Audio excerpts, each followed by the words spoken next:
We'll call the hearing to order, and I want to say good afternoon to everybody, and thank you all for being here today. We are all acutely aware that the current level of federal spending cannot be sustained. Our national debt already exceeds $16 trillion, and it's continuing to grow. Federal debt held by the public will reach 73% of GDP by the end of the fiscal year, which is the highest level since 1950 and about twice the share that it measured at the end of 2007, before the financial crisis and the recent recession. This type of spending absolutely cannot continue. We all hope that the Supercommittee would agree on a thoughtful plan to curb government spending to ensure America's fiscal security. Unfortunately, this did not occur, and today we are facing the possibility of an indiscriminate across-the-board cut on January 2nd, 2013, which is also known as sequestration. I'm committed to cutting spending and getting the nation back on a fiscally sound course, and I'm willing to make tough decisions, but I question the wisdom of using sequestration as crude cuts rather than deliberate, targeted cuts. I think we all agree that the patient is sick, but I'd rather prefer that the surgeon use a scalpel rather than a meat cleaver. The sweeping, unfocused cuts of sequestration are certain to have unintended negative consequences, including for America's small businesses. Earlier this week, I heard from Perry Casto, the President and CEO of Allied Associates International, Incorporated. This year, SBA named Mr. Casto the Virginia Veteran Small Business Champion of the Year. And he told me that if sequestration becomes a reality, it would, in one fell swoop, destroy his company. And I'd like to enter his full statement for the record, if that's okay, and without objection, so ordered. Unfortunately, Mr. Casto's story isn't unusual. We'll hear today small firms that will be uniquely harmed by sequestration. It's estimated that over half of the private sector jobs lost to sequestration, which is about 960,000 jobs, are going to be small business jobs. And surely I don't think that's what Congress intended. To better understand the effects of sequestration, today we're going to focus on government contracting and the Department of Defense for three reasons. First, DoD spends more on government contracts than any other agency. Second, the Small Business Act places special emphasis on the role of small businesses in defense contracting, since a strong small business segment is vital to the health of our industrial base and our national defense. And third, DoD has taken the greatest cut of all the agencies, as an additional $55 billion will be cut from the DoD's budget in January, and that's on top of the $487 billion previously cut this Congress. Today's witnesses will discuss how sequestration may irrevocably harm the industrial base, especially in areas such as research and development, manufacturing, and aerospace. And we'll talk about the lack of certainty that small businesses are already facing due to sequestration at the prime and subcontract levels. And they'll also talk about the loss of the government. Without strong small business participation in procurement, we will have less competition and innovation in contracting, which will result in higher prices to the government. However, while we're all talking about the Department of Defense, all agencies are facing very similar challenges, unfocused cuts rather than smart cuts. For example, this committee identified about $100 million of potential savings to the SBA, and we previously shared that with the Supercommittee. However, the $75 million SBA will lose due to sequestration loses focus or lacks focus, and it may be put some very key lending programs at risk. The General Services Administration, which is an agency not exactly known as late for its sound fiscal decisions, is only going to lose $21 million, with a quarter of that coming from the very Inspector General who uncovered the GSA spending scandals. As we seek to return our fiscal house to order, I believe today's hearing is going to help inform the debate. And again, I want to thank all of our witnesses for being here. Today we're going to do this in two panels, and I very much look forward to hearing your testimony. And with that, I'll turn to Ranking Member Velasquez for her opening statement. Thank you, Mr. Chairman. When the Budget Control Act of 2011 was enacted last year, sequestration was included as an incentive for action. Unfortunately, the Supercommittee was not so super and was unable to agree on a deficit savings plan. We are now facing the very sequestration that we have hoped to avoid. Beginning in January, it will become all too real as more than $100 billion in indiscriminate cuts take effect. This outcome should not be a surprise to anyone, as it is simply the result of a process that has been held hostage by a few unwilling to have an open mind on fiscal issues. By not agreeing on a balanced deficit reduction approach, we have chosen to limit our options. The consequences of this path are seen in the businesses we will hear from today. They are rightfully concerned about losing defense contracts and the impact it will have on their companies and employees. They have worked hard to build their businesses, and the current situation is simply unfair to them. Make no mistake, small firms will be among those hit hardest when these cuts take effect. Indeed, it is being estimated that for every dollar spent in the defense supply chain, 70 cents flows to small companies. These firms developed their business model around what they thought was a reliable customer, the federal government. They now face the very real prospects of revenue shortfalls and layoffs due to mistakes made in Washington. Of course, the impact is not just limited to businesses that contract with the federal government. Small retailers, like gas stations and grocers, will be hard hit by the ripple effects as unemployed workers scale back on consumer expenditures. Indeed, bipartisan estimates suggest that as many as 1 million jobs could be lost, and we could see gross domestic product reduced by 0.5%. Beyond losing customers, entrepreneurs will be deprived tools and resources they have relied on to grow, whether it is manufacturing initiatives at the Department of Commerce, loans programs at the Department of Agriculture, or counseling services at the SBA. So, yes, it is clear that no one likes sequestration, but it is the path we're on. And you cannot cut spending without cutting the very benefits that many of our constituents enjoy every day, whether they are defense contractors, franchise owners, or the mom and pop restaurants on our street corners. For these small businesses, this makes little sense, and I do not blame them for their frustration. They would like a government that is able to problem solve without making matters worse, and doing so in a manner that is not so close-minded. We cannot help small businesses if we don't put all the options on the table, and that means everything, even if you sign a pledge to Grover Norquist. My first priority is to small businesses, and that means being part of a give and take for the better of this nation. I yield back, Mr. Chairman. Thank you. Thank you. All right, we will start with our first witness, who I'd like to welcome to the committee, the Honorable Mike McCord, who's the Principal Deputy Undersecretary of Defense and has been in that role since January 2009. In this capacity, he provides advice and assistance to the Secretary, the Deputy Secretary, the Undersecretary on budgetary, fiscal, and financial management matters. While Deputy Undersecretary McCord will be providing the DoD's testimony, he is also joined by Mr. Richard T. Ginman, who is the Director for Defense Procurement and Acquisition Policy, and he reports directly to the Undersecretary of Defense for Acquisition Technology and Logistics. Mr. Ginman will be able to assist us on some of the more contract detail type questions. So with that, Undersecretary, look forward to your testimony.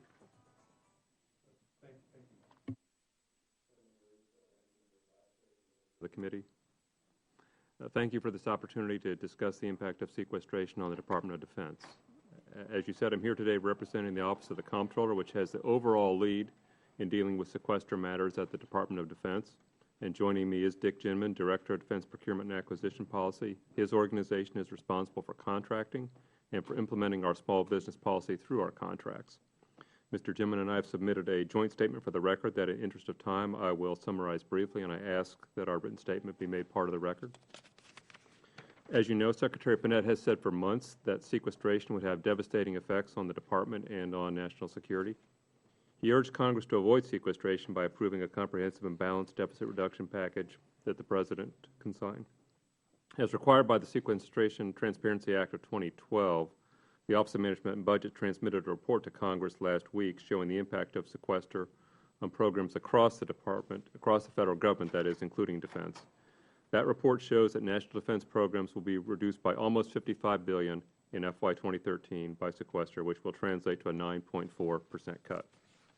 If allowed to go into effect, the lowering of discretionary caps in the out years would result in reductions of a similar amount each year from FY 14 through 21. These reductions would force us to change the new defense strategy that the administration introduced just a few months ago. The potential sequester would apply to both the base defense budget and to overseas contingency operations funding.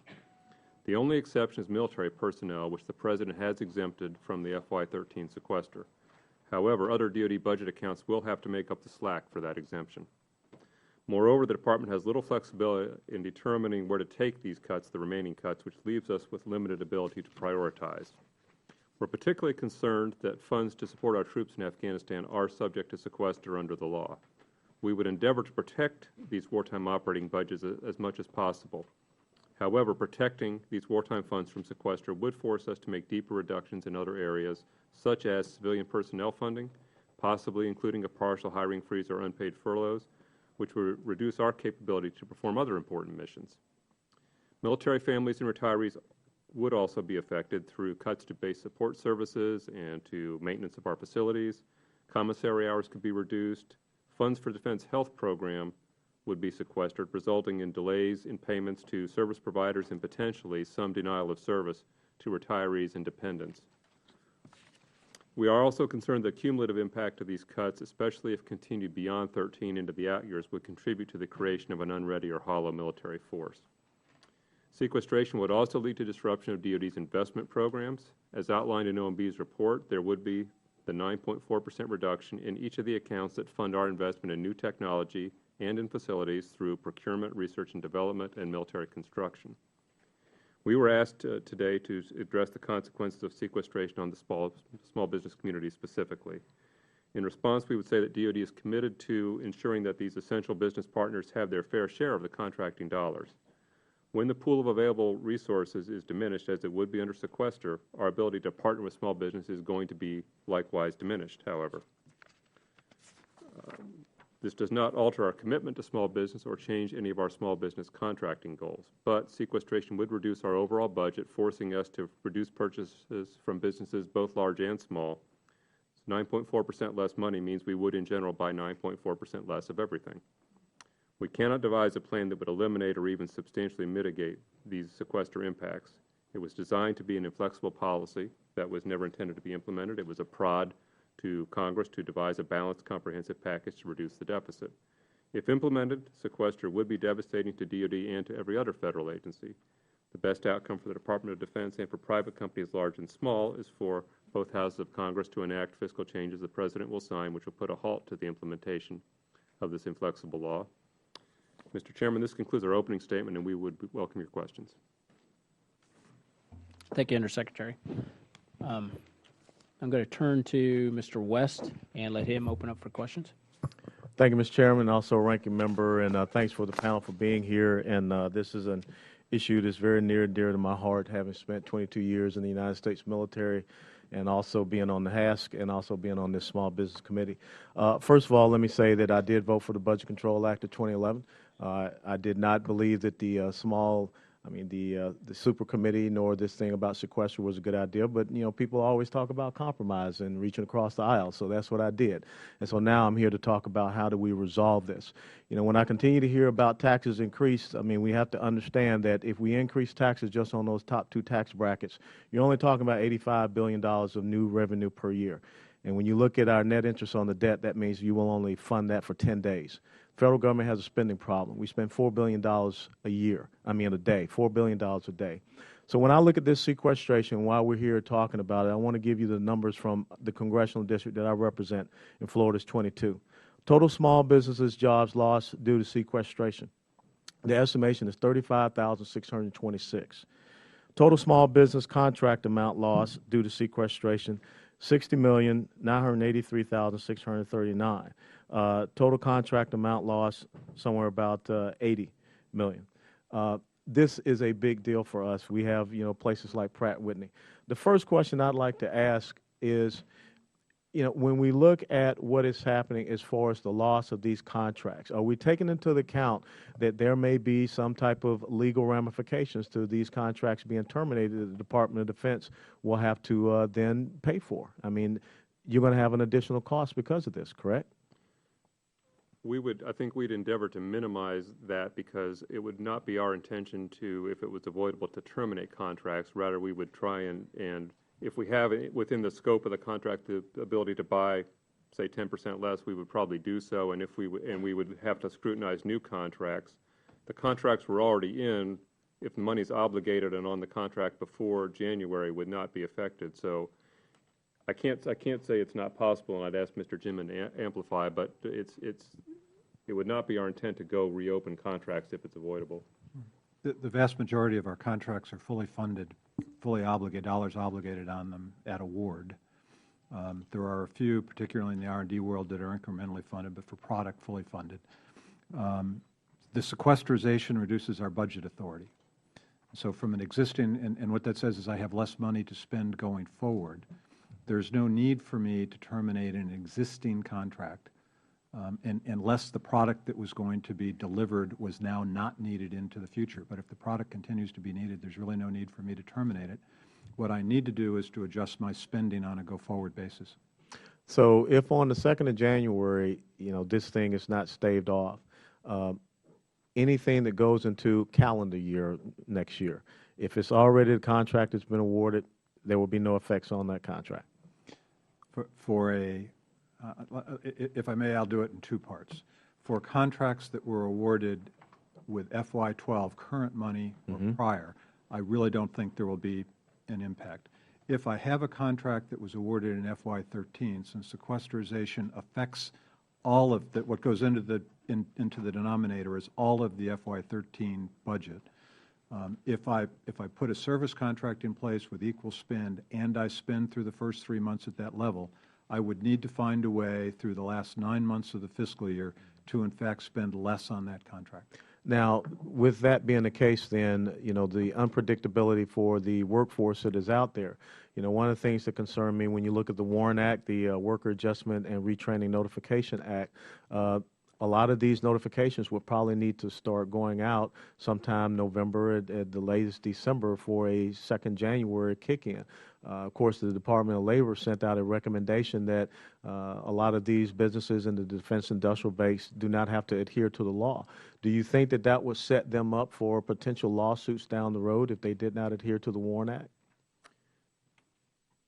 The first thing I want to say is the department, I think, has been, the secretary, the deputy have met with industry leaders, and I think they've been clear. I'm going to try and restate what they've said, that we can't be in the position of providing legal advice as the Department of Defense to corporations about their own relationships with their own unions and workforce. I understand, but the Department of Labor, right, which is also, is there no coordination between the DOD and the DOL for what they just sent out? I think that it can be setting up, a lot of people that service the DOD for a really big pitfall if they're not careful.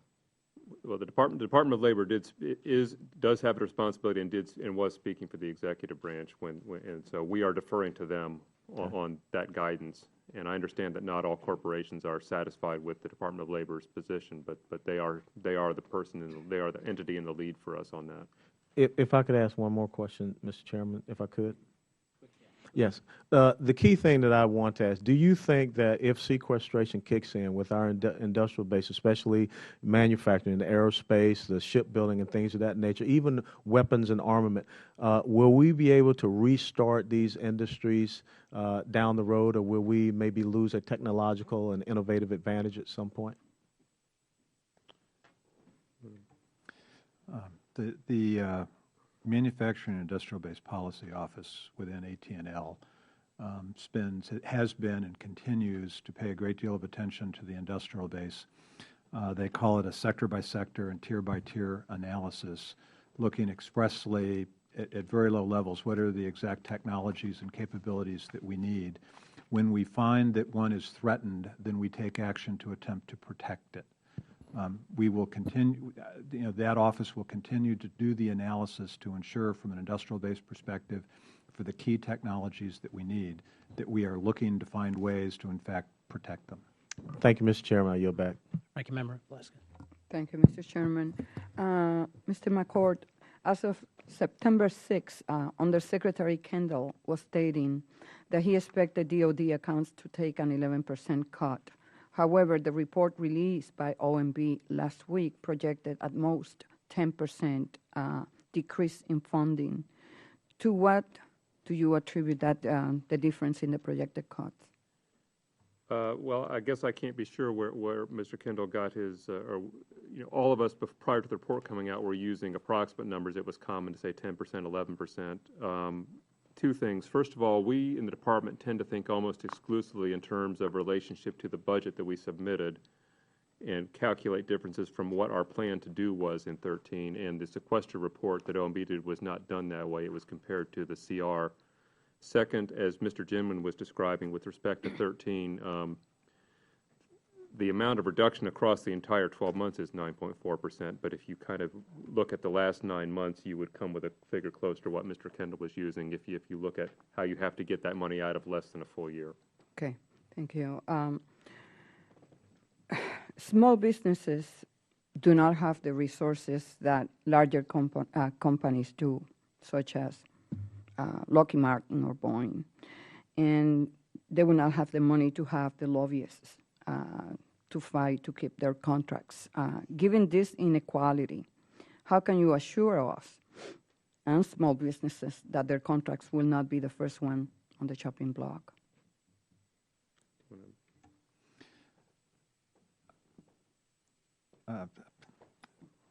So I think the best answer I can give, what we buy is what we need for our warfighters.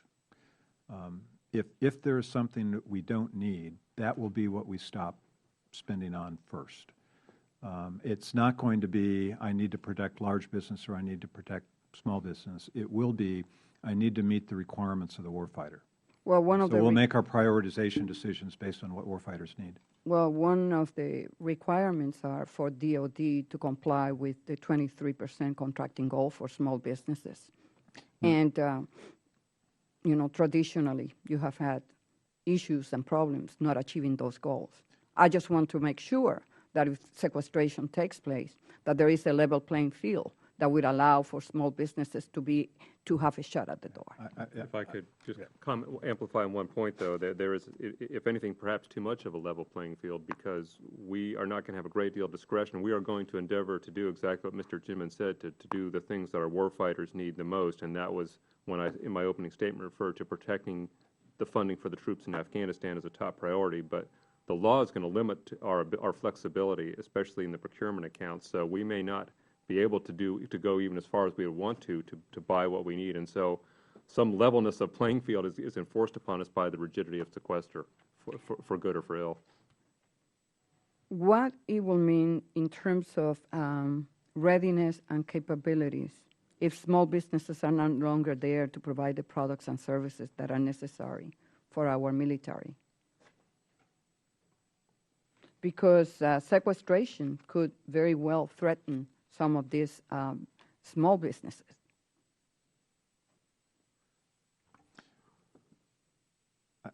From a sequestration perspective and our policies with small business, virtually no policy in the department that we have with the requirements to award to small business will change. There's nothing in the sequestration law that would cause us to do that. We will continue to have the same emphasis to award to small businesses. We'll continue to have the requirement to do the market research. If there are two small businesses capable of doing the work, we will continue to set aside the work for small business. Okay. As you know, in this committee, we have discussed so much throughout so many hearings the impact of contract bundling. And it continues to be a prevalent problem government-wide, preventing many small businesses from competing in the federal marketplace.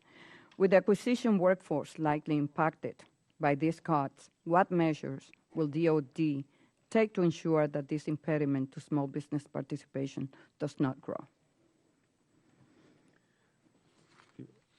The first thing I'd say is that the acquisition workforce, again, kind of getting back to the rigidity of sequester, we recognize the importance of it, and we would not want to have it take a disproportionate hit, but there's probably no part of the workforce that can be totally exempt, so it's going to have to be part of the balancing that everyone participates in if sequester happens. That said, I think that with respect to our workforce and our civilian workforce in particular, that we would probably be strongly inclined toward looking at furloughs as opposed to RIFs. So the people, we're not going to try and, if it's possible, I think it's not in our interest. It's not helpful to us to divest workers, but we may need to go with furloughs. So I think that we're not going to lose the expertise, although we're probably going to lose some work years out of this. And let me just ask you, as we continue to work toward a solution to prevent sequestration, there are a lot of people that says that there should not be any cuts to defense spending. With our country facing historic deficits, shouldn't all agencies, including DOD, make sacrifices and not let all the cuts, the burden, fall on social programming? Well, I think that's the principle embodied both in the Budget Control Act and really in the backup sequestration, took that approach. And Thank you.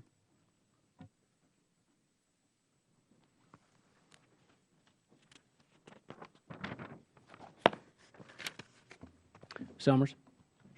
Thank you, Mr. Chairman, and thank you to our panel, Undersecretary McCord and Director Ginman. I represent the 2nd District of North Carolina.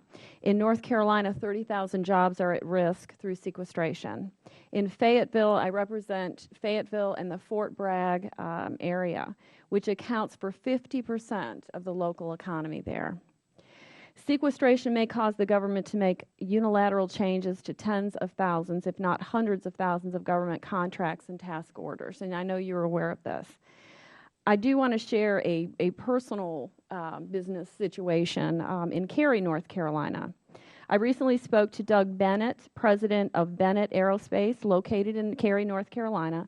Bennett Aerospace, a small defense contractor, said their business would come to a grinding halt should sequestration go into effect. And obviously, as you have pointed out, research and development will greatly be affected. Mr. Bennett has already lost 3 major projects as a result of what he's facing. Now, I have a couple questions. Number one, are you aware that in the House of Representatives we have passed a couple of pieces of legislation that will avoid the devastating military cuts by making other budget cuts to keep to the number?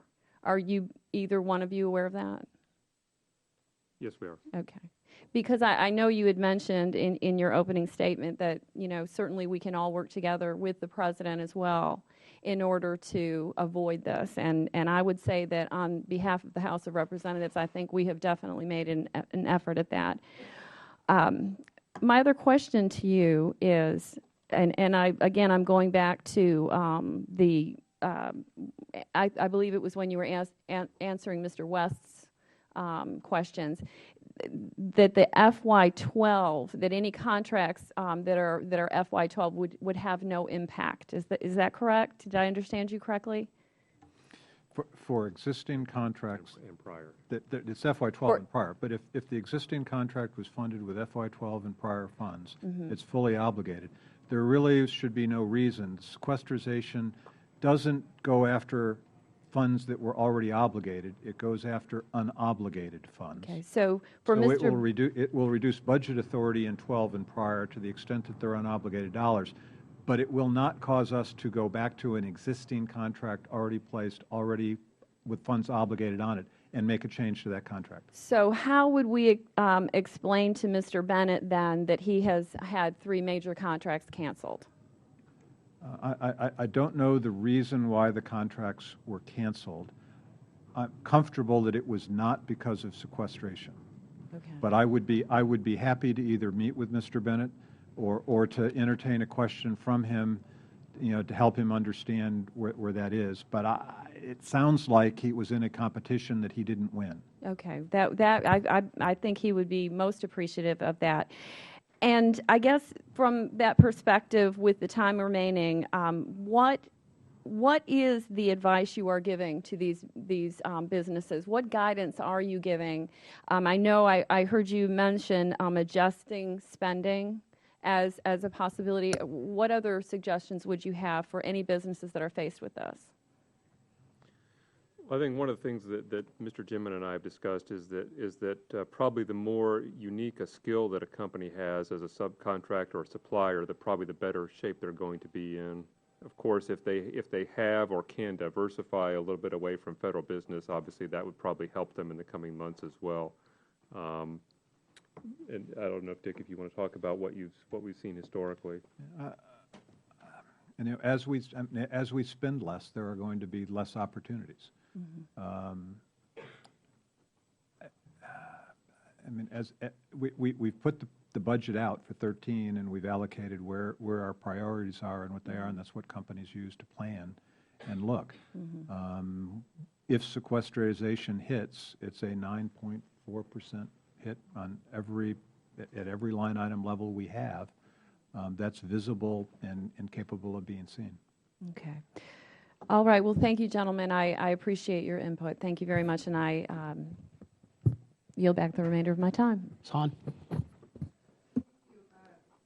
Chairman Graves, Ranking Member Velasquez, thank you, Mr. Undersecretary McCord and Mr. Ginman, for taking the time today. I'm really glad we're holding this hearing on this specific issue because I know that we specifically in this committee, and I'm sure the rest of our colleagues in Congress, understand the importance of small businesses as it relates to the recovery of this economy and the job creation that we know comes directly from our small businesses. So the threat of sequestration at this time when they're beginning to recover, it could be devastating. I've only been here in Congress a little over a year, and I came to Congress last July just to see one of the most bitter partisan fights I think this country has ever seen.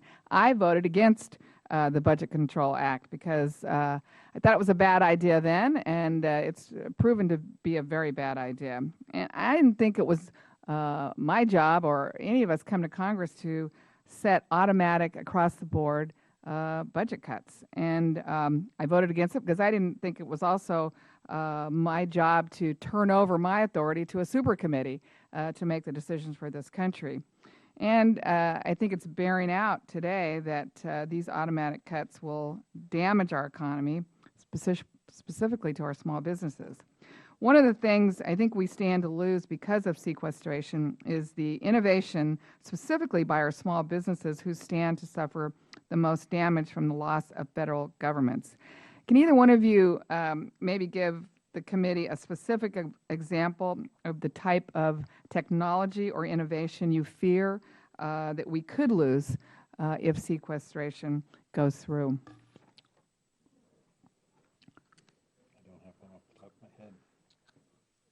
Yeah, I guess we don't have a good example in that the cuts going forward are kind of going to be spread everywhere, and in our S&T area is not going to be exempt. So there will be impacts there, but I guess I'm not familiar enough to know what specific projects might be the ones that fall by the wayside as we deal with 9% less. The thing that we would have done with our 13 S&T funding that we'll now have 91% of. I agree with your premise. There will be an impact down the road. It's hard for me to assess in advance what projects won't be selected, perhaps because we can't afford to fund them all. Let me get a little more specific. I know in my district in California, we've benefited from new innovative technology that has saved government agencies time and money, and even have saved lives. And some of these businesses were able to do this through the SBIR grant program.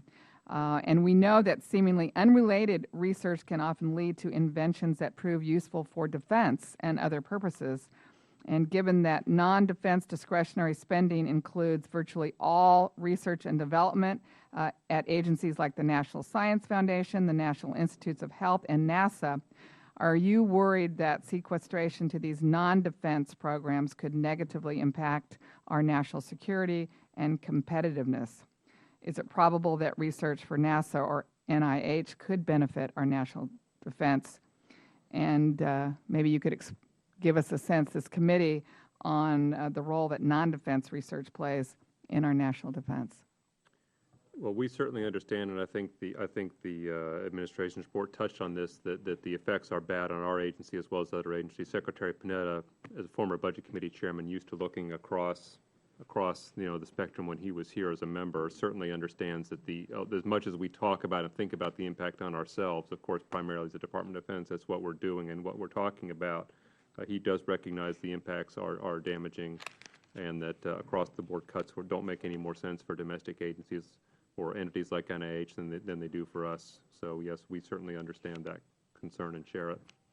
Thanks. Because I don't want us to get in a thought process in Congress that it's defense and then it's non-defense cuts, because I think there is a huge relationship between some of our traditional non-defense research that actually has played into technology and innovation that has clearly benefited our national security.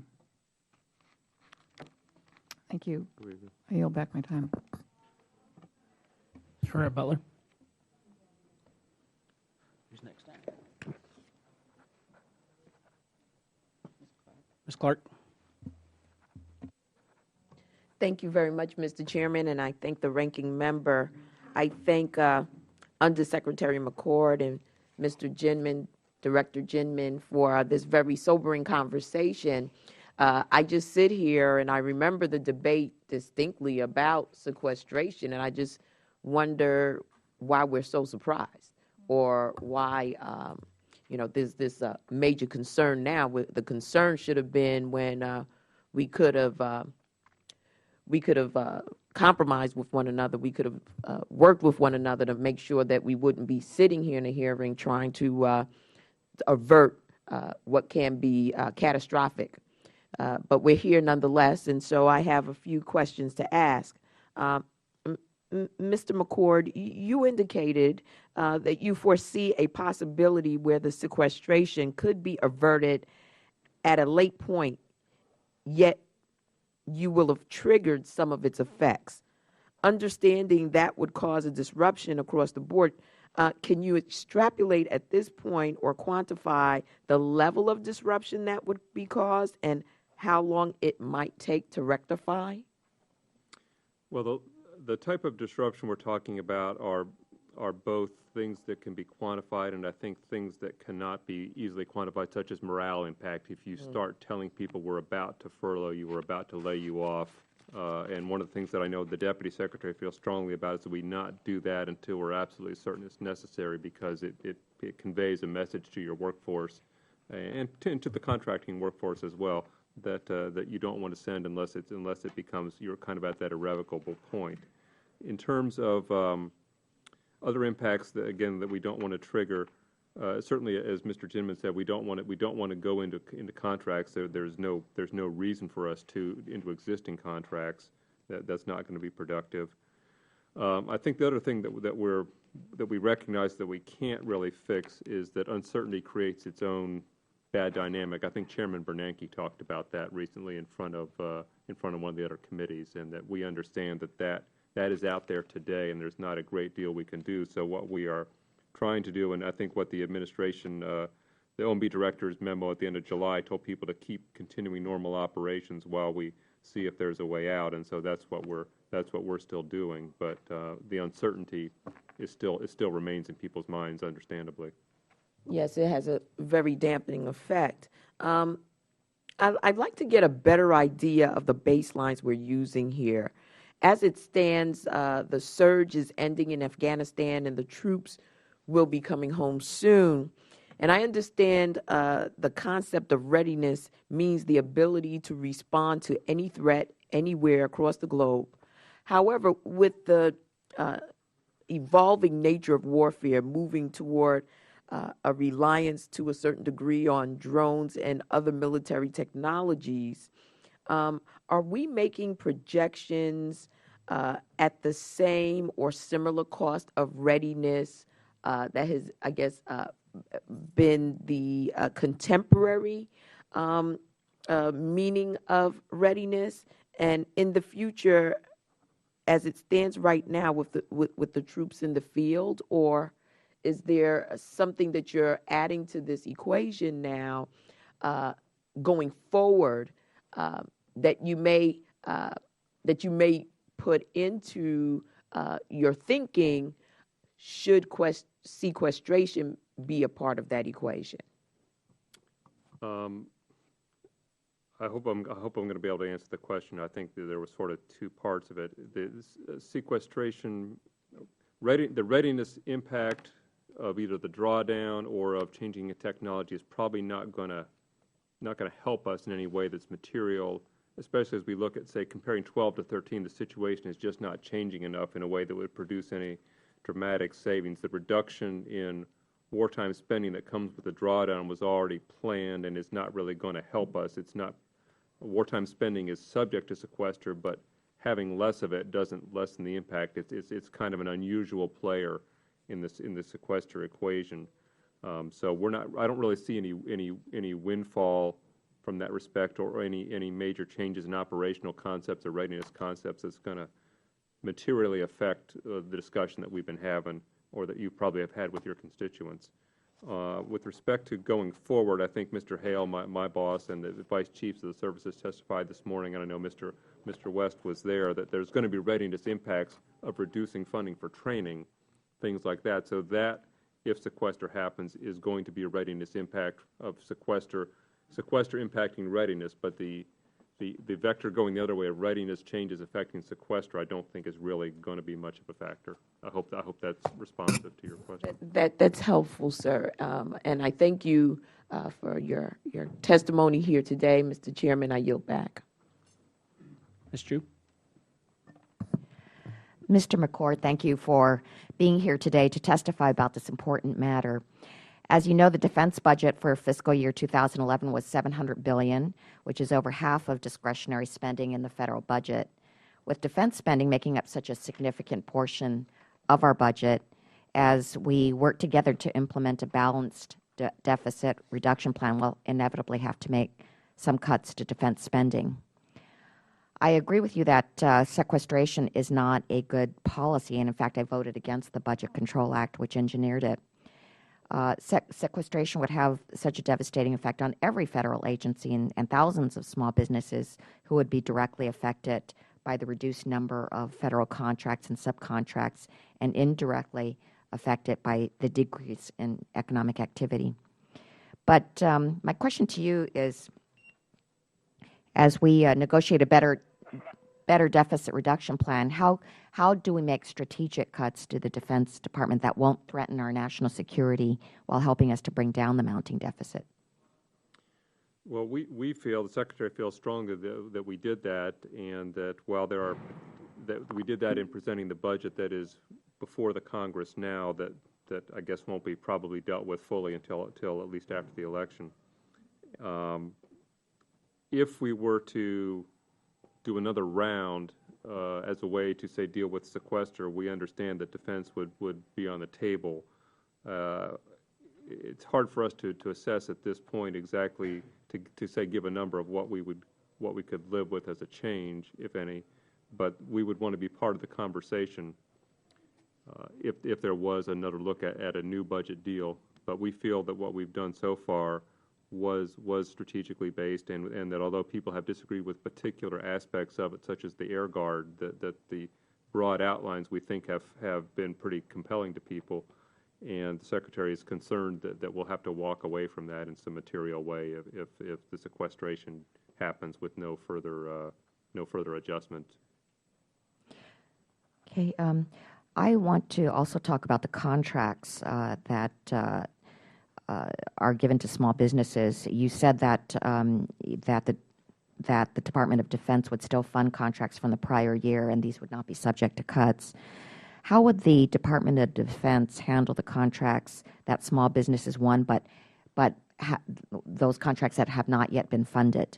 And what if the contracts that were given last year were multi-year contracts that extended beyond 2013? Would they also be subject to sequestration? And also, under sequestration, would small businesses lose the number of contracts or just get a smaller dollar amount per contract? And how would you ensure that the Defense Department's goal to give small businesses 22% of contracts and 32% of subcontracts, how would you ensure that goal is met? The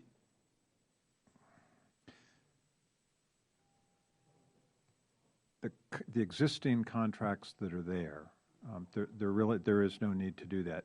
Multi-year contract in the careful definition of a multi-year, the department only has 8 of those. All of them are large businesses. Multi-year, if what you meant by multi-year was a contract that had options in it that I would exercise into the future.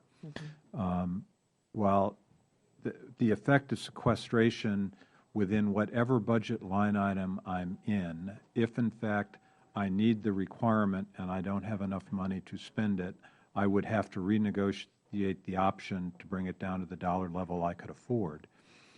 Many of the contracts that we write, understanding that the money that we ask for is not always necessarily what we get, we tend to write contracts with options in them with the flexibility to order varying levels. So my hope would be in most of those levels of those types of contracts, we would, without having to renegotiate, simply be able to exercise the option at a lower dollar value. And what about this 22% of contracts and 32%? So as I said earlier, no direction with regards to awarding business to small business will change as an effect of sequestration. We simply wind up with 9.4% less money. We will continue to work to do that. We have taken Undersecretary Kendall, the Deputy Secretary, and the Secretary have all issued letters recently looking to improve. The Deputy Secretary has made it mandatory that for all senior executives within the department that have any responsibility for spending money have as an element in their personnel evaluations how did they do in getting work to small business. Secretary Kendall recently issued one in 3 very specific areas saying, we know small business can operate in these areas. We want you to increase the percentage by 10 percentage points. I've recently issued one looking at those orders that are small dollar values, below $150,000, reminding people that it's our policy to set those aside and asking them to do that. And we've reinforced the Office of Small Business Policy within the department, created a very sophisticated tool to be able to facilitate market research to help contracting officers find better opportunities for small business so that we can meet the goal. Okay. Thank you. I yield back. Anything else? I do want to echo the words of the Undersecretary in that, and you pointed out that the goal of the Super Committee was not sequestration, it was a prod.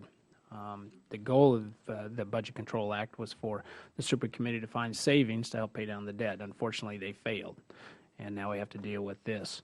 But with that, what we're going to do, we have 2 votes, and we're going to recess for approximately 30 minutes. When we come back, we'll set the second panel out there, and I want to thank Undersecretary and Mr. Ginman, both of you, for being here today. We appreciate it very much, and with that, we'll recess again for approximately 30 minutes, and then we'll be back.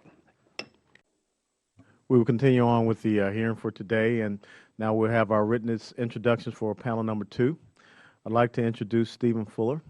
Our next witness is Professor Stephen Fuller, the Dwight Schar Faculty Chair and University Professor, as well as Director at the Center for Regional Analysis School of Public Policy at George Mason University in Arlington, Virginia.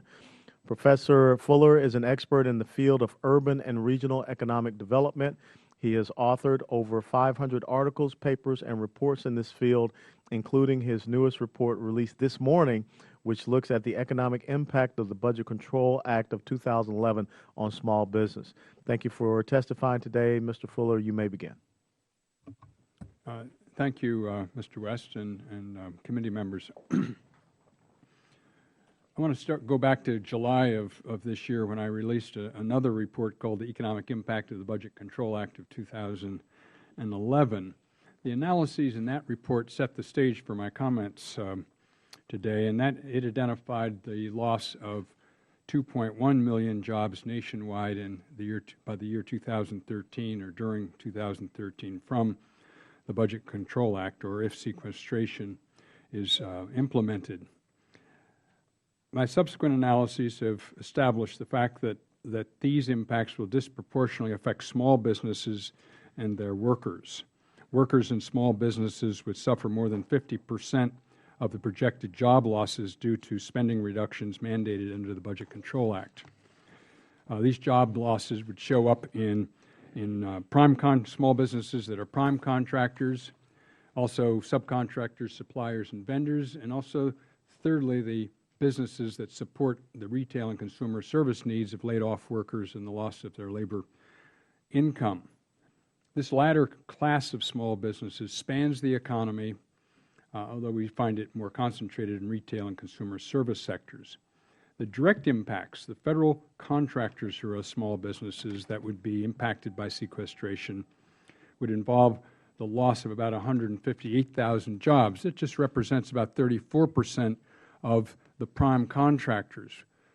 Overall, the loss of jobs that's attributable to small businesses is about 51%. The difference is important. What it says is that the concentration of small business impacts are among subcontractors and suppliers and vendors and those businesses that provide services supported by the payroll spending of laid-off workers. In fact, they represent 58%. Small businesses in these other categories represent 58% of the job losses that would result from sequestration. It's 58% of 1.4 million jobs.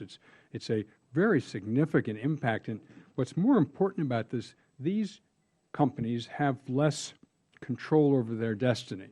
They're the subs, they're the suppliers, they're the vendors, and in many cases, they don't even know that they're working on a federal contract. And so as large companies adjust to changes in federal spending, clearly they're going to be impacted too, but as they adjust, one of the typical adjustments is they bring work back from their subcontractors into the main company.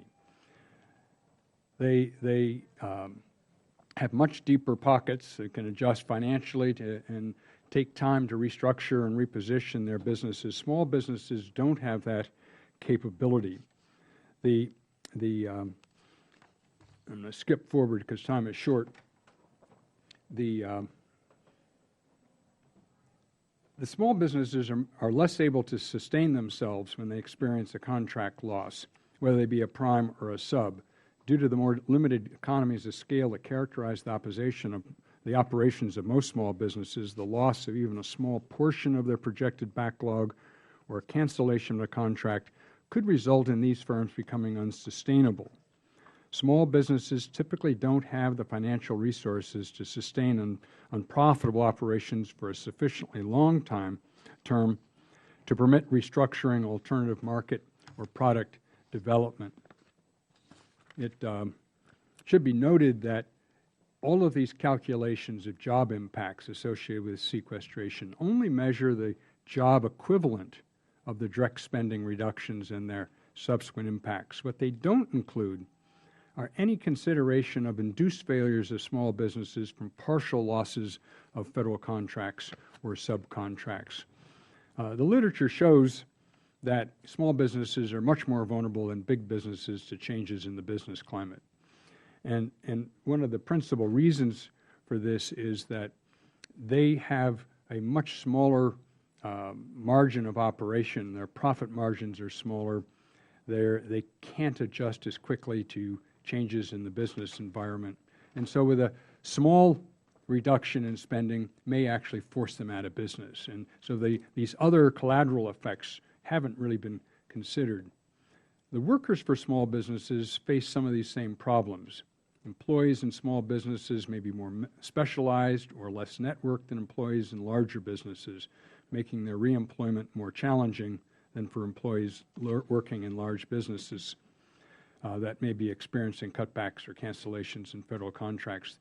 Workers in larger businesses have the opportunity for reassignment to another division. Don't find that in small businesses. Or perhaps a transfer to another location. Small businesses have very little options. To me, the key takeaway from all of this analysis is that besides bearing a disproportional impact or potential impact of federal spending reductions, small businesses are more vulnerable to actions they can't control. The larger businesses can move the contracts around and the small businesses are sitting there waiting for something to happen. The fact that 58% of all of the job losses are in these secondary kinds of functions, I think, highlights the vulnerability of small businesses. Most importantly, Dr. Fuller, I need you to wrap it up, sir. most importantly, the loss of jobs, beyond the loss of jobs, it's the survivability of these small companies from partial reductions in federal spending or federal contracting that they might be doing. Thank you very much. Thank you. Our next witness is Ms. M.L. Mackey, CEO of Beacon Interactive Systems in Cambridge, Massachusetts. Her company was started 18 years ago and for the last decade has been active as a federal small business contractor. Through government contracts, her innovative firm has developed effective and cost-saving software products used within the Department of Defense. Ms. Mackey is testifying today on behalf of the National Small Business Association. Thank you for being with us, Ms. Mackey, and you may begin. Good afternoon, Congressman West and Ranking Member Velasquez and the members of the committee. Thank you for the opportunity to testify here today and for your tireless efforts to promote economic development and job creation in America's small business community. Your continued leadership on critical issues such as the one before us today and your collective ability to understand and shed light on the challenges facing small business in the federal marketplace is invaluable and greatly appreciated. My name is M.L. Mackey, and I'm the CEO of Beacon Interactive Systems, a small business located in Cambridge, Massachusetts. I'm also on the Board of Trustees of the National Small Business Association. 18 years ago, my husband and I co-founded our company out of our rent control apartment on Beacon Street. We built the company as a provider of commercial systems, initially providing software products to companies like Olympus, MetLife, and IBM. For the past 9 years, we have worked as a federal contractor delivering efficiency, improving, and cost savings applications to the Department of Defense. The Navy is currently using products we developed through the highly successful Small Business Innovation Research Program to improve performance of the equipment maintainers deployed across U.S. Fleet Forces Command, the sailors who keep our ships mission ready. At full deployment of our software, initial estimates on cost savings and cost avoidance are in excess of $40 million, all on an initial SBIR investment of $5.5 million. This is the kind of cost savings and efficiency improvements that small businesses provide for the DoD, exactly the approach needed in these austere times. I, along with many of my counterparts across the country, am very concerned with the proposed arbitrary approach to sequestration. Simply cutting the top line of non-exempt agency budgets is not based on a rational assessment of the relative effectiveness or usefulness of various programs. It has the potential to devastate key programs and specifically to have a disproportionate impact on small business. While major program cuts will be necessary inside federal agencies, these cuts should be made with a purposeful and thoughtful approach in order to not only ensure an equal impact across the defense industrial base, but also to ensure a rational approach that does not gut the advances made in government procurement to this point. Today I'm speaking to you as someone who's already felt the effects of this uncertainty. We, like many other businesses in this sector, have had to tighten our belts in anticipation of the rough times ahead. In spite of successful pursuit of new opportunities, we have purposely trimmed our workforce. This is counter to how we have strategically built our business over the last 18 years. Previously, once we closed a big opportunity, the first thing we did was evaluate our team and act on ways to improve our capabilities, like defining new roles and hiring new employees. This approach has not only kept us viable, but has helped us expand our business and create jobs. Unfortunately, given the uncertainty surrounding sequestration, this is not the approach we are taking now. I am by no means the first business owner, nor will I be the last, to tell a congressional panel that sequestration will have major negative impacts in areas ranging from business survival to national security, nor will I be the last to argue that something must be done to stabilize our economy. Surely Congress can craft a more deliberate and careful approach than the current strategy, which will lead to considerable job loss and greater economic uncertainty at a time when job creation and economic growth remain a top priority for our country. The federal contracting and acquisition systems are overtaxed and have struggled with efficiency and transparency issues for years. This problem will only get worse with sequestration in place. The contracting staff of federal agencies will likely face major personnel reductions under sequestration. As a result, we're likely to see an increase in contract bundling and less efficient, less predictable contracting system. This will have a major impact on small business contractors who are likely to be the first to go on many projects. According to NSBA's most recent Politics of Small Business survey, 99% of small business owners are registered to vote, 97% said that they regularly vote in national elections, and the 25% of small business owners who have contacted their elected officials on a small business issue have done so on the matter of contracting. Small businesses create efficiencies. We are agile and flexible, which saves the government money.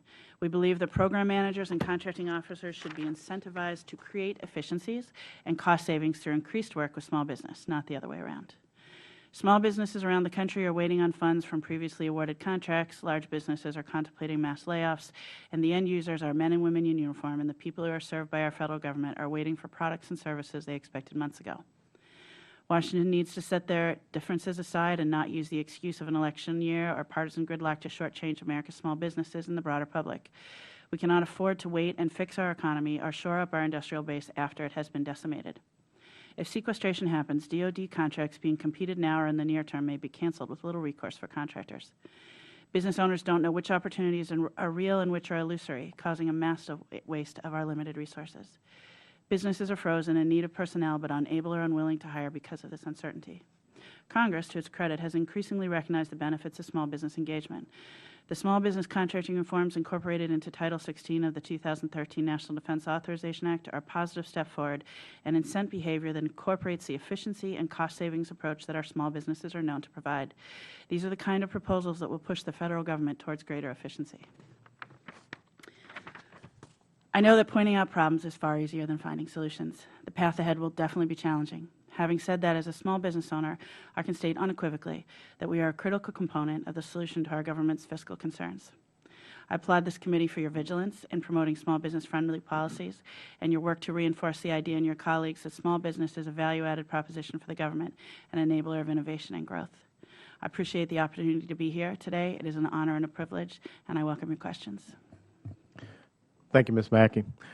Our next witness is Lori Moncrief, President of Adaptive Manufacturing Solutions in Burton, Michigan.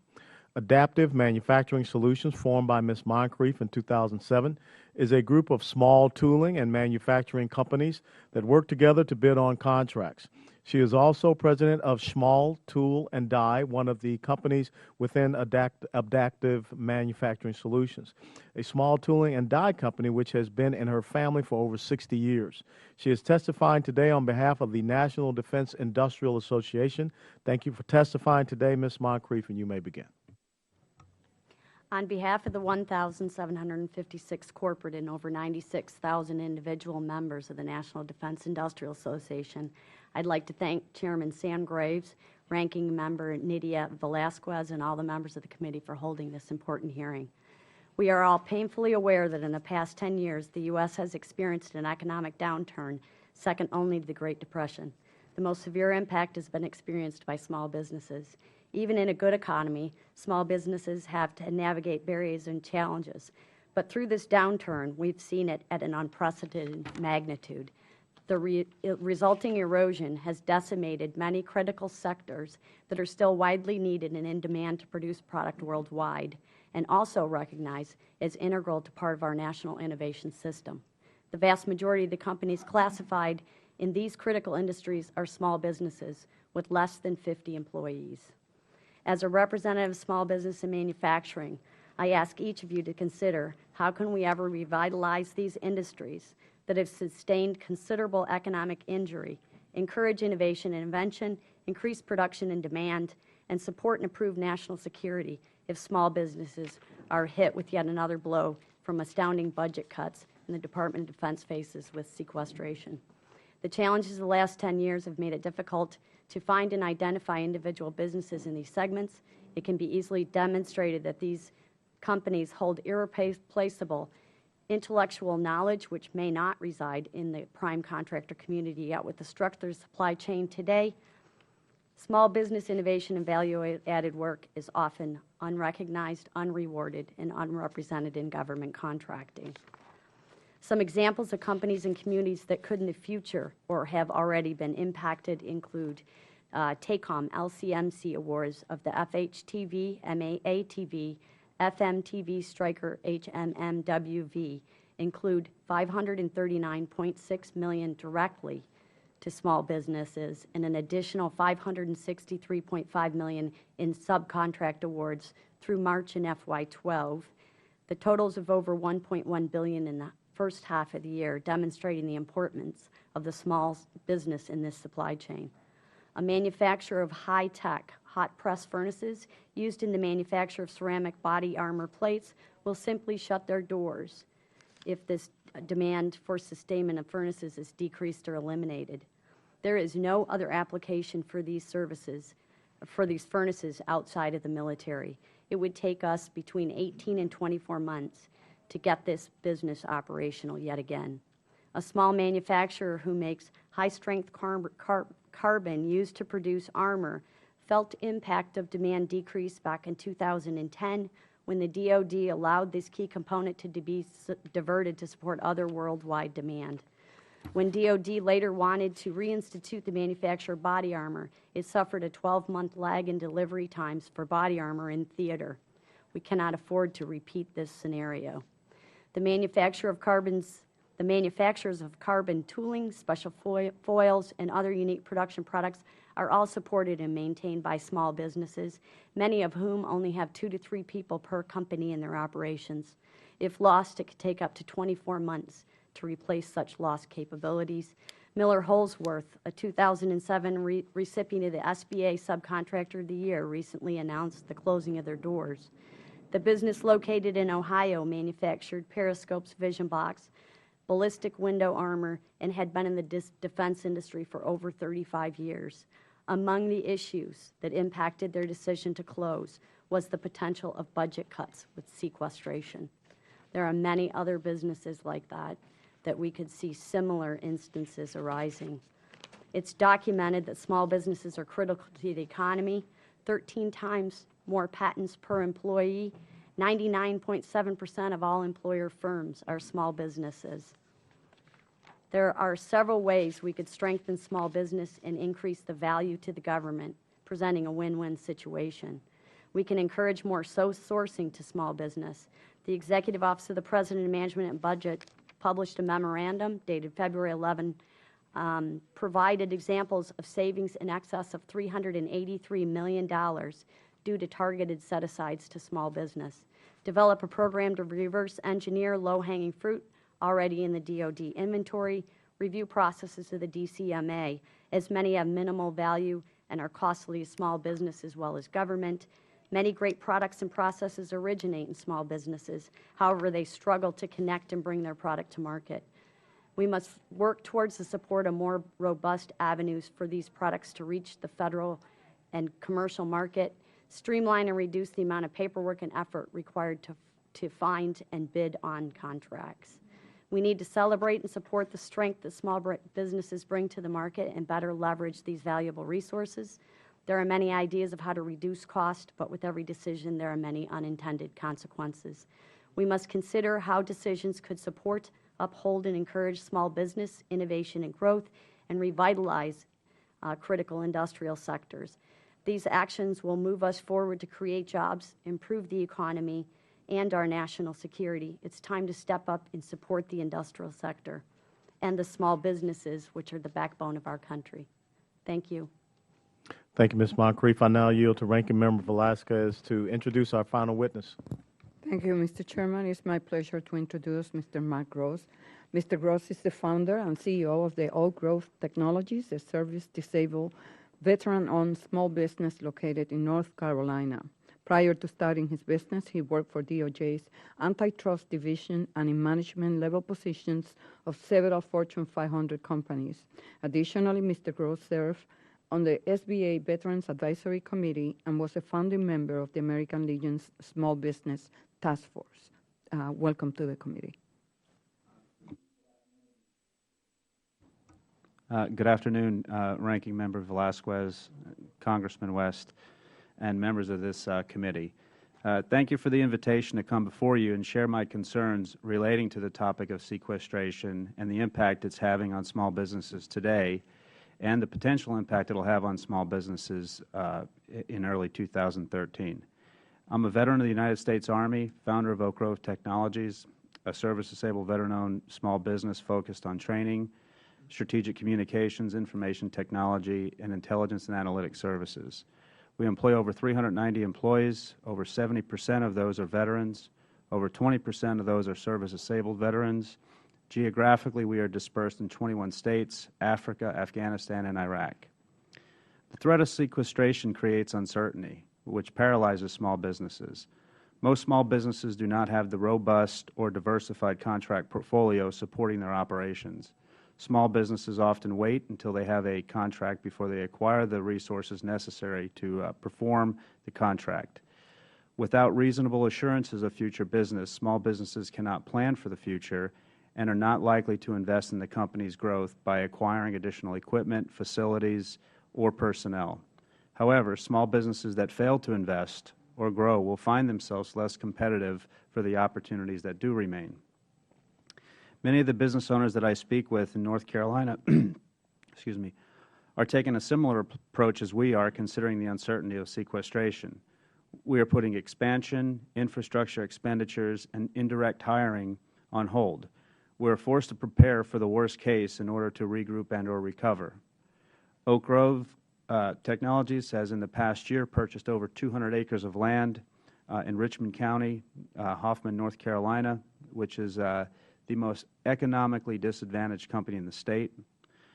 It's adjacent to Camp McCall Army Airfield, where we support training for special forces, military information support operations, and civil affairs soldiers. We are putting much of our planned construction on hold, minimizing our marketing campaigns and trade show participation, and in general tightening our belts because of the uncertainty surrounding sequestration. Sequestration in the short term will have the most impact on the agency's budget for operations and services, contracts that are a large part of that budget.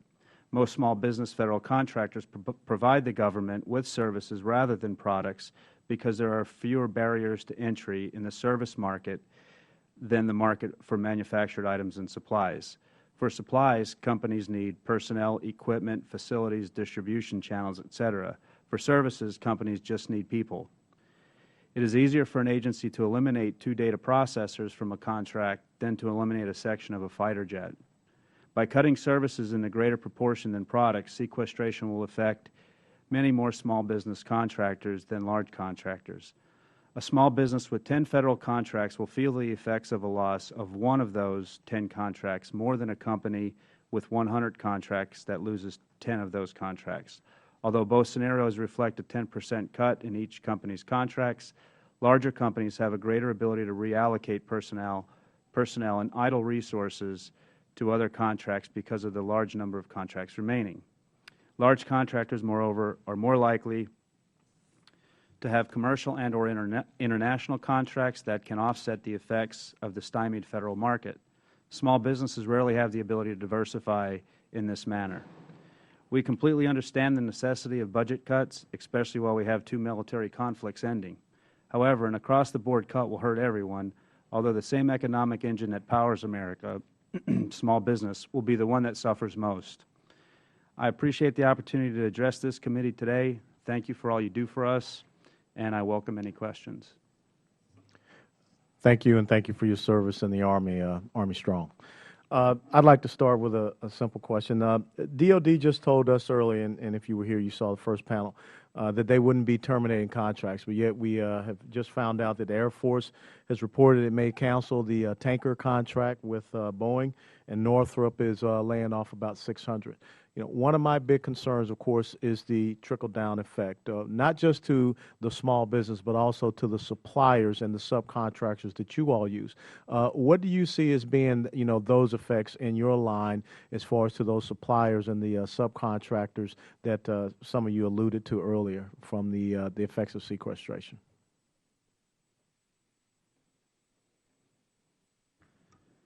Congressman, I think many of us small businesses, the predominance of our contracts or our subcontracts from larger contractors, Oak Grove included. When the large contractors feel the squeeze, there is a trickle-down effect to the subcontractors, whether it's in rates, whether it's in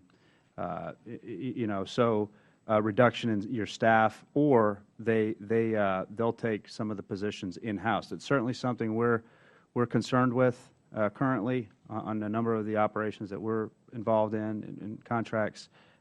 So I definitely think it's going to happen for certain, and it's definitely a concern. So I'd answer that question in terms of how it specifically affects small business.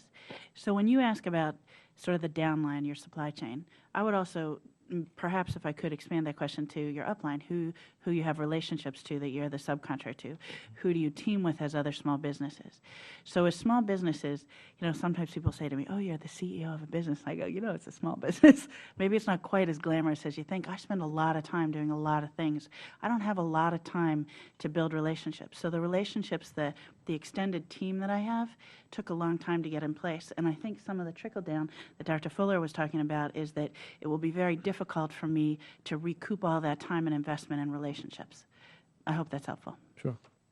Dr. Fuller, is there a concern in your analysis that you see as we start to push out and decimate the small business contributions to the defense industrial base, that maybe there will be more of a monopoly by some of the larger businesses and companies, and therefore you could end up seeing higher costs because you reduce the amount of competition? Well, that's certainly one of those collateral impacts that needs some attention. I think we've seen this in very recent days where some of the very large defense contractors are talking about mergers, and we've seen increasing acquisitions. I guess my biggest concern is that, first, the numbers are really big. We're talking about 1 million jobs among small businesses. Mm-hmm. And 2 million overall. So the small businesses just are extremely exposed, and they're exposed in a way that I think the other witnesses have illustrated so well, is that they, in effect, are sitting ducks. And they are at the mercy of the primes in so many cases. And I've seen, as we've analyzed these data, that with approaching 60% of the potential job losses coming out of companies that aren't primes and who are small businesses, that they have very little recourse, and adjusting isn't an option to them. They go out of business increasingly, and I think I'm more concerned that we're losing the innovative talents of small businesses, either because they're threatened at this point or they actually go out of business later on as times get tougher. Okay. Last question, Ms. Moncrief, you kind of alluded to it. The startup time, if you go to zero, I mean, how long does it take to kick this back in? Because the question that I asked to the first panel, are we looking at an industrial base, a capacity and a capability, and therefore our technological advantage and innovations may be lost? So I'd like to get your input as far as what would it take, what type of timeline you would look at to try to recover yourself to get back to a full operating capacity or capability. I myself am not going to be impacted, and I think that's, I guess I can't say it like that. I'm not as concerned about my impact as some of the other companies that I work with, because I went through an economic time 5 years ago where I lost 75% of my business overnight. So when I got into government contracting, what I did is I purposefully contracted first direct with the military, knowing that should there be a downturn, you're in a worse position if you're in a subcontract mode. Now, on the innovation piece, there are 16 industries that are key to innovation, 13 times more patents per employee, and a lot of these folks are behind the scenes. Without them in business, you can't make anything anymore. So there are businesses that are upstream from them that will lose the ability to make product. And we've got a lot of product in the military that we have one supplier left in the country. We have one manufacturer for chaff, for our jets. Mm-hmm. No other manufacturer in the United States. They're already struggling. To rebuild them is not just time. It's an incredible amount of money. I don't know that we would have the ability to bring that back. So there's a lot of industries that I think it's not just a matter of time, but it's the amount of money to rebuild those industries down the road.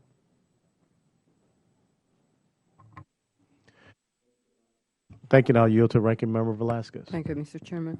Mr. Gross, with the wars in Iraq and Afghanistan coming to a close, there has been a concerted effort among federal agencies to promote entrepreneurship among veterans coming home. And one of the issues is the high unemployment among veterans that are coming back. Since DOD is the largest provider of contracts to all veterans, how do you think sequestration will impact the decision of these veterans to enter the federal marketplace?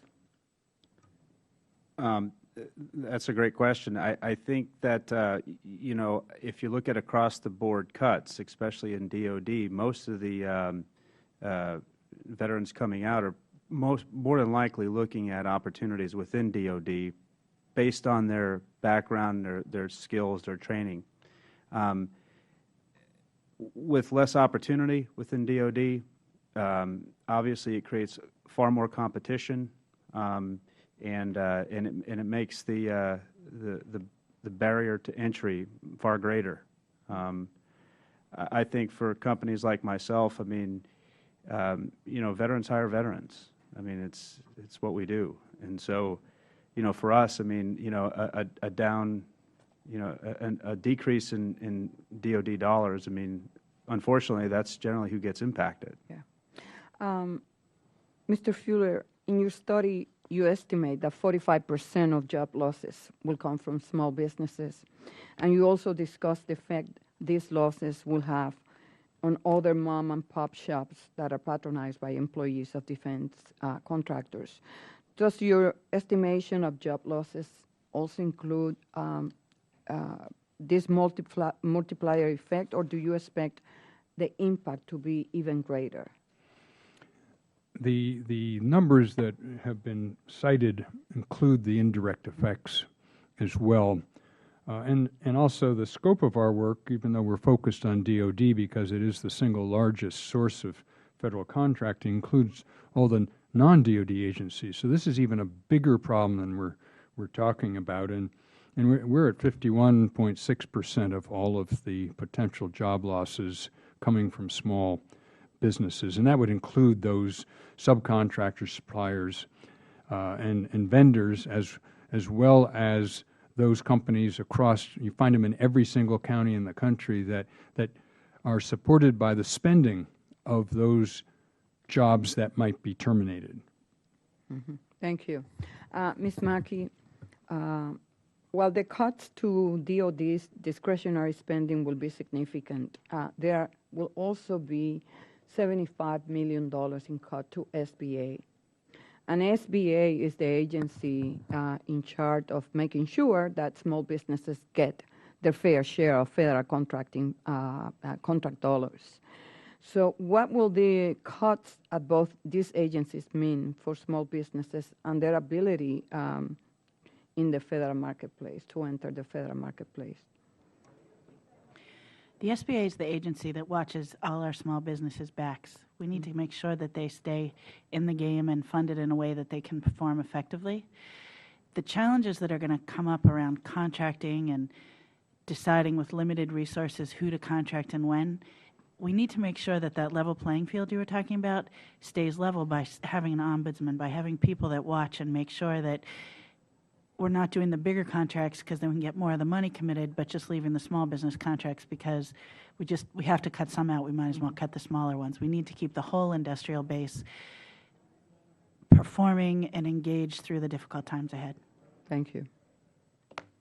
Thank you. Mr. Mulvaney? Thank you, Mr. Chairman. Dr. Fuller, does government spending create jobs? Yes. And the lack of government spending causes us to lose jobs? Yes.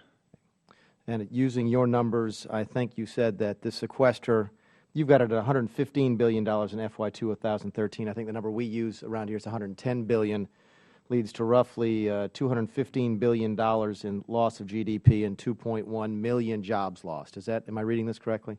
That's correct. Okay. I recognize the fact that there is not a perfectly inverse relationship between spending cuts and jobs lost, and spending increases and job loss. But just running the basic back-of-the-envelope numbers, Dr. Fuller, using your numbers, the $800 billion stimulus that we had here several years ago should have created 15 million jobs, and at the 2 times multiplier that you have, should have added $1.6 trillion, or 10% to our GDP. And I just haven't seen it yet. And I'm sympathetic to folks who come in here and say that government spending will cost us jobs, but I'm very much concerned about this, making the same argument the other way in light of the fact we've just been through that economics experiment where we spent $800 billion and didn't get anywhere near 15 million jobs. In fact, there's another report that you wrote that said that $1 billion in investment, $1 billion in government savings would lead to 28,500 jobs, which means that the $110 billion represented by this cut would be 3.1 million jobs, but conversely, the stimulus should have created 21 million jobs. And I guess my question, Mr. Fuller, is not as much a question as much as it is a comment to anybody who's willing to listen. I believe, Mr. Chairman, that these cuts will hollow out the military. I do believe that, and I believe that is where we should be focusing our attention. I think it is disingenuous of us as a party to have railed against government spending for the last 2 years as not creating government jobs, and then running to that argument the very first time we actually have job cuts. Let me ask you this, Dr. Fuller. Have you done an economic analysis of the impact of jobs in this country of adding $110 billion of additional debt when 77 cents of every dollar borrowed is printed by the Federal Reserve? I have not done that analysis, no. Is it fair to say that adding to our debt burden, especially in light of the fact that we're printing effectively 77 cents out of every dollar that we borrow, would have a negative impact on GDP and on job growth in this nation? I think we could manage this process much more effectively than we've done, and the stimulus, while I believe that the idea of a stimulus could have been more productive than it was, I don't think it was executed very well. It's quite easy to, it's how you spend the money that's important, and we know what we're going to cut back when we begin to cut back DOD spending, and we know that it has a job impact. And so it's important to know that there are costs associated with these decisions. It doesn't mean there aren't benefits, and you might be able to cite some of the benefits. If these monies were spent in another way, they might have a different kind of impact. The point is that this economy can't accommodate this kind of loss this quickly. It would throw the economy into another recession. It would add 1.5 points, maybe 2 points to unemployment. And so we need to know what the consequences are. Have you seen the studies, Dr. Fuller, that indicate that traditionally when countries have debt that exceeds 90 to 100% of their GDP, that it annually takes 1% off of their GDP growth? I would agree that having more debt, having the debt levels we have, isn't good for our economy either. That's a different question than do we take it out of the backs of small businesses. It's how we do this that ought to be discussed, and not whether it's done. And Dr. Fuller, just so I understand, the numbers that you used, were they just the defense cuts, or were they the entire sequester? The 2.1 million job losses is the entire sequester as spread across the non-defense agencies. Thank you, Dr. well. Fuller. Mr. Chairman, I'll say again, you and I have worked tirelessly over the last 2 years trying to make the argument that government spending doesn't create jobs, and yet now I see us relying almost exclusively on the argument that reducing this spending will cost us jobs. We cannot have it both ways, and in fact, by doing this, I feel we open ourselves up to claims of hypocrisy. The sequester cuts will harm the military. There is no question about it. It will harm our ability to defend our nation, and I continue to think that that is the focus that we should be taking. And we should focus instead not on the job losses that come from the sequester. I think it's easy to make the argument, hard to prove the argument. I think instead it should be focusing on where else we could save the money instead, so that we could move the money from wasteful programs into actually defending the nation. With that, I thank you, and I yield back the balance of my time. Gentleman yields back, and I'd like to dovetail off what my good colleague said, because I do not support, looking at the Department of Defense as a job creation program. But when I go to the Constitution and I look at Article 1, Section 8, and a lot of the tasks that are listed for us as members of Congress to define and punish piracies and felonies committed on the high seas and offenses against the law of nations, to declare war, grant letters of marque, rules concerning captures on land and water, to raise and support armies, but now appropriation of money to that use shall be for a longer term than 2 years, to provide and maintain a Navy, to make rules for the government and regulation of the land and naval forces, to provide for the calling forth of the militia, to execute the laws of the Union, suppress insurrections, and repel invasions, to provide for organizing, arming, and disciplining the militia. So I think the thing that we have to understand is that the men and women in uniform aren't the ones out there building the ships. They're not the ones out there building the planes. You know, I often tell people the great story of the USS Yorktown during World War II and how it was severely damaged during the Battle of the Coral Sea, to the point where the battle damage assessment was 6 months. And when it got back into port at Pearl Harbor, Admiral Nimitz said, "We don't have 6 months." The USS Yorktown steamed out of Pearl Harbor in less than 2 weeks. Those were not sailors that did the repairs on the USS Yorktown. That was a defense industrial base that made that happen. Now, what's the point of the story? The USS Yorktown joined up with the rest of the Pacific Fleet at a place called Midway. And if you understand your history, you understand exactly what happened in turning the tide in the Pacific at Midway.